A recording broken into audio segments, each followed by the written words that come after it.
వచ్చిన 36 సార్లు పోతారు. అయ్యో మీరు చూడరు, 36 సార్లు ఢిల్లీకి పోతారు. 36 సార్లు 36 సార్లు ఢిల్లీకి పోయే బదులు ఒక 13 సార్లు ఆ తెలంగాణ బిడ్డల దగ్గరికి పోతే బాగుండు. తెలంగాణ బిడ్డల కష్టాల దగ్గరికి పోతే బాగుండు. నిజంగా 36 సార్లు ఢిల్లీకి పోతారు కదా. ఇప్పుడు ఎప్పుడు చాలామంది కుటుంబ పాలన అంటారు కదా కేసీఆర్ది. ఇప్పుడు రాహుల్ గాంధీ ఏ పాలన? హైకమాండ్ అనుకుందాం. ఆయన హైకమాండ్ దగ్గరకు పోతే ఏముంది, పార్టీ పెద్దల దగ్గరికి పోతుంది, పైన ఉన్న దగ్గర పోతుంది. పోవాలి, ఎప్పుడు పోవాలి? పైన కాంగ్రెస్ పార్టీ అధికారంలో ఉంటే, ఢిల్లీలో ఉంటే పెట్టుబడుల గురించో లేకపోతే వీళ్ళకి రావాల్సిన బడ్జెట్ గురించో ఇంకో దాని గురించో చర్చించనికో తెలంగాణ యొక్క ప్రయోజనాల గురించుకో పోయిందంటే ఒక అవసరం ఉంటుంది, ఒక అర్థం ఉంటుంది.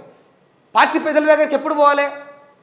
పార్టీ పెద్దల దగ్గరికి ఎప్పుడు పోవాలంటే పార్టీలో ఇంటర్నల్గా ఏమైనా క్లాషెస్ ఉంటే, పార్టీలో నాయకులకు సంబంధించి పార్టీకి సంబంధించి ఏమైనా ఉంటే దానికి సంబంధించి చర్చ పెట్టడానికి ఢిల్లీకి పోతే బాగుంటుంది.